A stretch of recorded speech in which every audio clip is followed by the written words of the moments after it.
Hello and welcome to Full Throttle.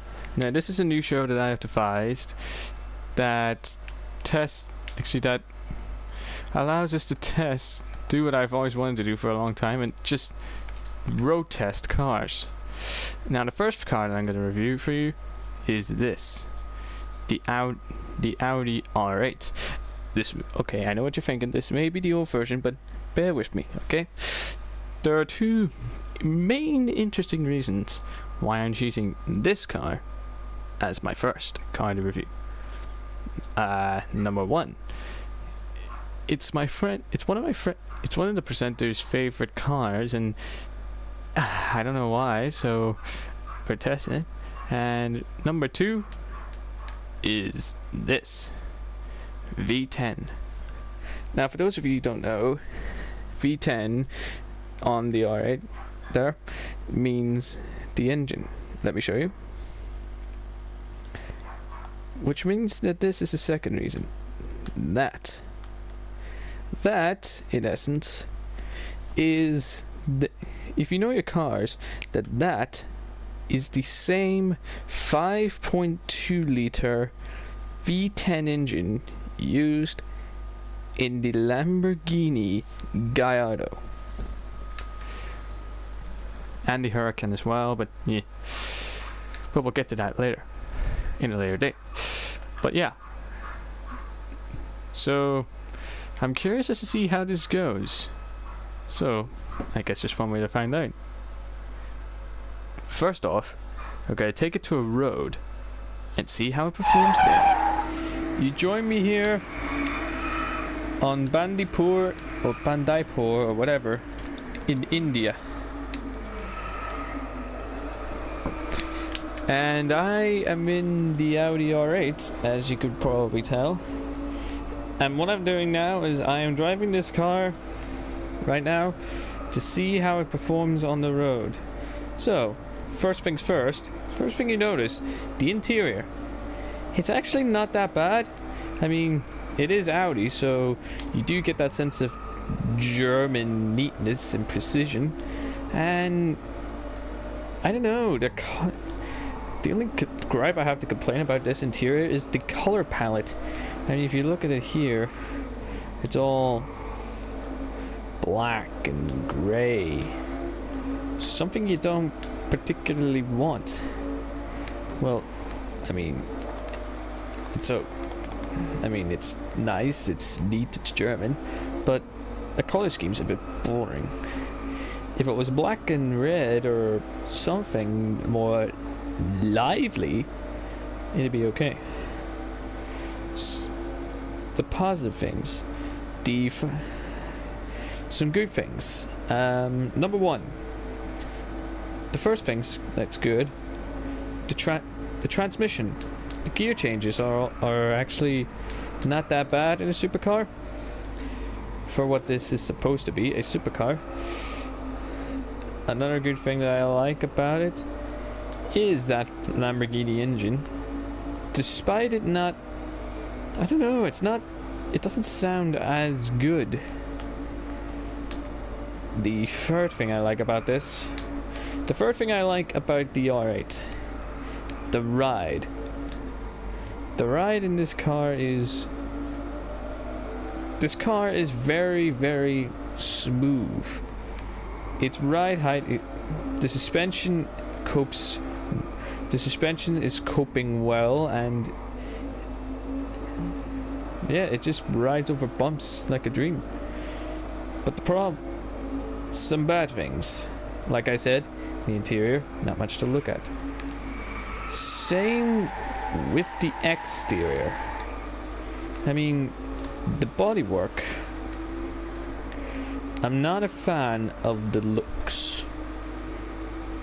I can see some of you commenting now, why are you doing this? Why do you hate the looks for it? Well, let me tell you. A supercar is supposed to look, I don't know, a bit mad, a bit chaotic.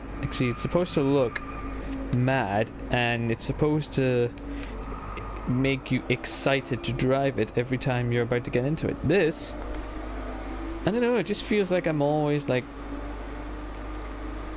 in a suit. I mean, I like suits, but suits, I will be honest, are a bit...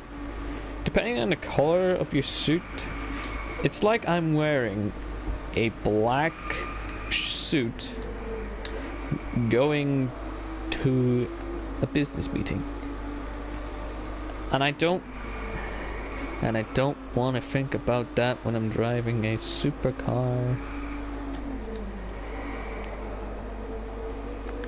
Another problem with this, which is like kind of the same problem as all the other supercars, fuel economy. The fuel economy in this, because it has a 5.2 liter Lambo V10, it's about 5 miles a gallon. So you're talking a lot in fuel, but then again, you're always up. If you buy one of these, if you buy any supercar actually, you would be rolling in the green, so not a big complaint for them, but for the rest of us, it's still steep. Speaking of steep, the price. Yes. Okay, yes. At £100,000, this is good value against other supercars. But here's the problem. The optional extras aren't exactly particularly good value. Like, see the side there? That side panel? If you want that to look, if you want the side panels, both of them, to look like that, it's about 1,500 quid each for each panel. And do you want to hear something stupid? Audi even charge about a couple of hundred quid if you want to go to the dealer and drive your car out of there yourself. Now, I'm sorry, but that's stupid. In my opinion, that's totally stupid. That's like charging someone about like 10 or 20 pound extra for a bottle of wine if you shred the grapes yourself. I would honestly tell them to stuff it. And all the other optional extras and everything would, like better sat nav, bucket seats and so on, would drive the price up to about like 130 odd thousand pounds. Actually no, 115,000 pounds. Same price as a 911 Turbo. And the 911 Turbo is honestly the one I'd rather have. I mean, it looks better, it handles better. Alright, so now, on the road, this is alright. Now that we've seen what this is like on the road, it's time to find out how it goes, how it performs on a racetrack. So, let's take this over to Bandung Naipur and find out. This is the Tamil Nadu racetrack still in India. And well, the R8 we figured is alright on the road. So let's see how it is on the track.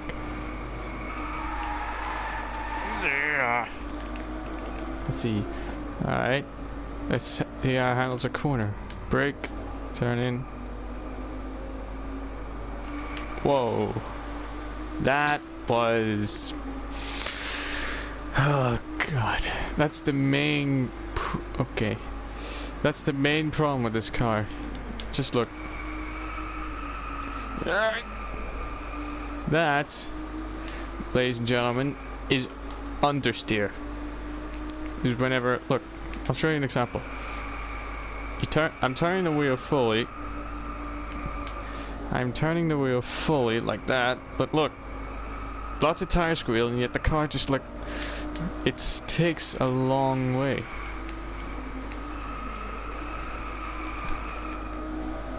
of course, you would assume that this four-wheel drive, you can't drift it. But look.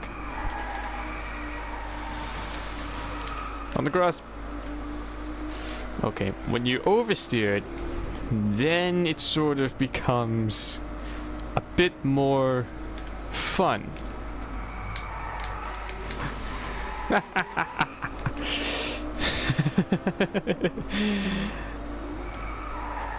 Let's just get this out of the way. I love oversteering a car. Because when you oversteer, you go sideways, and sideways is more fun, as per usual. But that's the thing. Even this doesn't do oversteer well.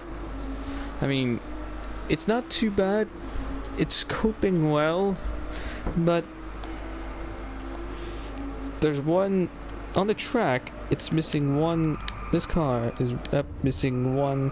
Perhaps okay. The problems with this are the engine isn't that particularly good in this. I like this engine. I like the engine inside, say, the Gallardo Superleggera.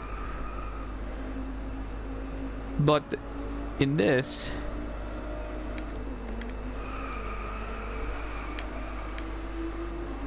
it doesn't sound that good.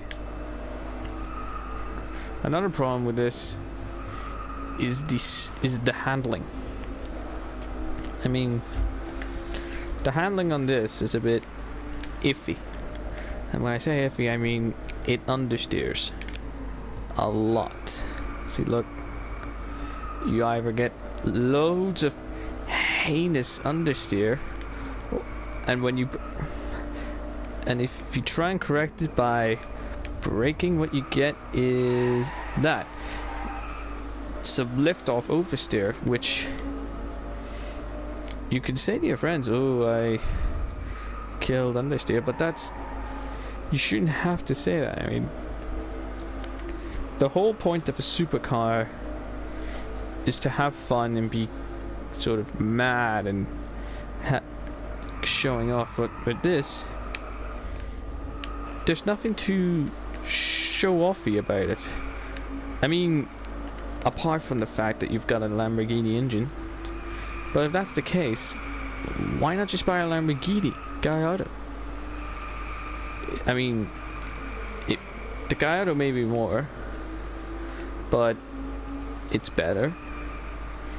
It looks better, it handles better, and let's just face it, it's a car that you want more often. Whereas this is for someone who's a bit.